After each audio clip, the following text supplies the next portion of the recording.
Pourquoi les victimes de pervers narcissiques sont-elles trop gentilles? On retrouve à chaque fois et systématiquement ce schéma, une forme de gentillesse extrême, une forme de compassion et d'empathie extrême. Alors pourquoi nous retrouvons systématiquement ça ou quasiment tout le temps ce schéma-là chez les victimes de pervers narcissiques? Bonjour à vous, ici Fabien Arnoux, votre coach pour vous extraire d'une relation toxique afin d'être définitivement libre et surtout de vivre une véritable renaissance, parce que je vous garantis que lorsqu'on se libère de ce type de relation, il y a une véritable renaissance et je vous expliquerai plus tard dans cette vidéo qu'est-ce que je veux dire par renaissance. Mais avant d'aller plus loin, si vous n'êtes toujours pas abonné à cette chaîne YouTube, je vous propose maintenant de cliquer sur s'abonner, sur la petite cloche juste à côté pour être tenu au courant de mes prochaines vidéos, pour vous aider chaque semaine et au quotidien à vous extraire de ce type de relation hautement destructrice. Sachez également que j'ai mis en place un test parfaitement gratuit pour vous aider aujourd'hui à identifier à 100% si vous êtes bien dans ce type de relation avec ce type de personnalité. Vous retrouverez le lien juste ici, il vous suffira de cliquer dessus, vous serez redirigé vers le test. Alors pourquoi nous retrouvons systématiquement ce schéma chez les victimes de pervers narcissiques? Peut-être qu'aujourd'hui vous vous reconnaissez aujourd'hui dans ce que je suis en train de raconter de cette extrême gentillesse. Vous vous reconnaissez peut-être aujourd'hui dans ce trait de caractère d'une extrême gentillesse. Vous êtes une personne qui avait le cœur sur la main, vous êtes une personne qui est prête à faire tout pour l'autre, à tout donner, peut-être même beaucoup trop donné, et systématiquement vous vous êtes retrouvé dans des schémas avec dans des relations toxiques avec des personnes qui étaient là pour vraiment vous utiliser, qui étaient là pour profiter de votre gentillesse, et aujourd'hui ça vous amène à souffrir. Et il y a souvent cette idée de croire qu'on doit arrêter à un moment donné d'être trop gentil, parce que lorsqu'on est trop gentil, on nous prend pour des imbéciles.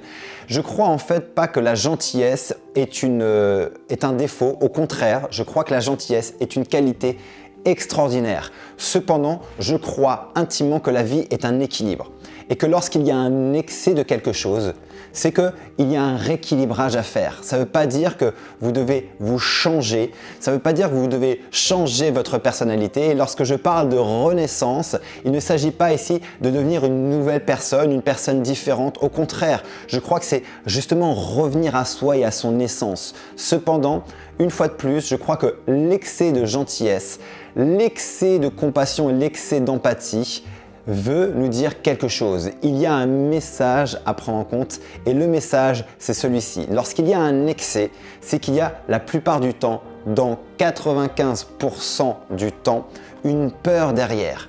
Une blessure qui a créé une peur immense chez la personne et chez vous potentiellement, si vous vous reconnaissez. Il y a souvent à l'origine une blessure d'abandon ou de rejet. Peut-être que dans votre vie, très tôt, vous vous êtes senti abandonné ou rejeté par une personne, une figure d'autorité, peut-être un parent, qui à un moment donné vous a soit abandonné réellement, vous a soit peut-être rejeté réellement, ou alors c'est une perception que vous avez vécue parce que peut-être un parent qui était très peu présent, qui était souvent en déplacement, beaucoup de travail, où vous aviez l'impression de ne pas vraiment exister, peu importe comment ça s'est passé, mais à un moment donné, certainement dans votre vie, vous avez vécu cette blessure-là à une intensité extrêmement forte pour vous. Émotionnellement, ça a été très difficile. Ça fait partie de ce qu'on appelle les blessures de l'âme, les blessures d'abandon et de rejet. Et à partir de cette blessure-là, il y a une peur qui arrive. C'est la peur de revivre ça. Et lorsqu'on a peur de revivre cette blessure d'abandon ou de rejet qui provient de notre enfance, nous allons créer souvent une stratégie de survie qui va être de finalement faire en sorte de ne jamais revivre ça. Et pour ne jamais revivre ça, la stratégie que nous allons mettre en place qui est à la hauteur de la blessure, ça va être d'être dans l'excès de gentillesse, dans l'excès d'empathie, dans l'excès de compassion. Je parle même souvent d'empathite. C'est une inflammation de l'empathie. Trop d'empathie. Une fois de plus, attention, je ne suis pas en train de dire que ce n'est pas une qualité. Nous avons tous en tant qu'être humain, je crois que c'est ça qui fait aussi de nous des personnes humaine, c'est notre capacité d'empathie et de compassion. C'est notre capacité d'aller rencontrer l'autre dans son monde, de vivre ce qu'il vit et de pouvoir me mettre à sa place. Et c'est ça qui crée finalement aussi une relation où d'un coup, lorsque je vais être sensible à ce que l'autre me dit, à son monde, à ses souffrances, je vais être dans une connexion aussi à l'autre et autant dans le plaisir que dans la souffrance, que le pervers narcissique, au passage, n'est pas capable de faire parce qu'il lui, il est coupé de cette compassion et de cette empathie. Il ne ressent rien de spécial pour l'autre. C'est une petite parenthèse, mais pour vous expliquer que tout simplement au bout d'un moment, la personne qui vit cette blessure-là va en fait créer une stratégie inconsciente qui est d'obtenir inconsciemment de l'amour de l'autre, obtenir que l'autre soit gentil, que l'autre soit agréable, que l'autre nous aime, pour éviter surtout quoi? Que l'autre nous rejette et nous abandonne. Et lorsqu'on est dans ce schéma-là, ce qui nous amène à créer au fur et à mesure une personnalité qui est dans l'excès de gentillesse. Excès de gentillesse, excès d'empathie, excès de compassion, par peur d'être abandonné ou rejeté.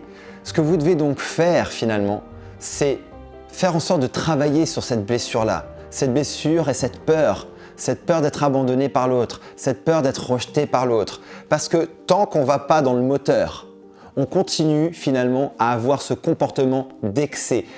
L'excès de gentillesse, l'excès de compassion, l'excès d'empathie, ce sont des comportements, ce n'est pas vous. C'est une stratégie que vous avez mis en place pour éviter de revivre cette blessure originale ou cette blessure originelle. Allez dans le cœur du réacteur, travaillez sur cette peur. Et à partir du moment où vous travaillerez sur cette peur et sur vos croyances liées à cette peur, vous verrez que vous allez instantanément rééquilibrer ça. Ça ne veut pas dire que ça fait de vous une mauvaise personne, parce que souvent, pour les personnes qui sont dans cet excès de gentillesse, cet excès de compassion et d'empathie, vous avez connoté le fait de mettre des limites à être une mauvaise personne. Vous avez connoté le fait de dire non au fait de blesser l'autre et donc d'être potentiellement rejeté ou abandonné par l'autre, mais aussi d'être une mauvaise personne. Vous n'êtes pas une mauvaise personne lorsque vous mettez des limites. Vous n'êtes pas une mauvaise personne lorsque vous dites non. Vous n'êtes pas une mauvaise personne lorsque vous vous écoutez. Vous n'êtes pas une mauvaise personne lorsque vous vous respectez et que vous écoutez vos besoins. Au contraire, ça fera de vous une personne qui est alignée avec votre vie. Et s'il y a bien un projet dans les relations toxiques, s'il y a bien un sens à donner à ce type de relation, parce que nous devons donner un sens, et vous donnez un sens aujourd'hui à ce que vous vivez, mais la qualité du sens que vous donnez à ce que vous êtes en train de vivre va déterminer énormément de vos décisions, de vos actions et donc des résultats que vous allez obtenir.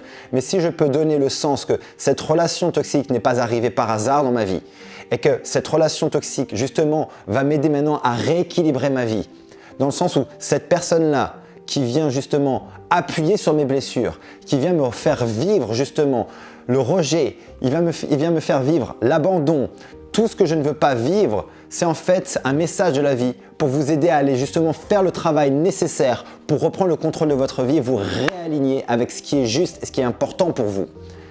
Et c'est là où d'un coup, lorsqu'on rééquilibre la balance et qu'on se réapproprie sa vie, qu'on vient travailler sur ses blessures et sur ses peurs, qu'on travaille donc sur le moteur, non pas juste en surface, mais on travaille vraiment sur ce qui nous a amené à un moment donné dans ce type de relation et qu'on rééquilibre sa vie, qu'on est en mesure ensuite de s'affirmer, qu'on est en mesure de dire non, de dire stop, de s'écouter, écouter ses besoins et de vivre à travers son propre système de valeurs. Non seulement nous sortons de ce type de relation toxique, mais en plus, plus jamais nous ne revivons ce schéma qui est limitant et destructeur.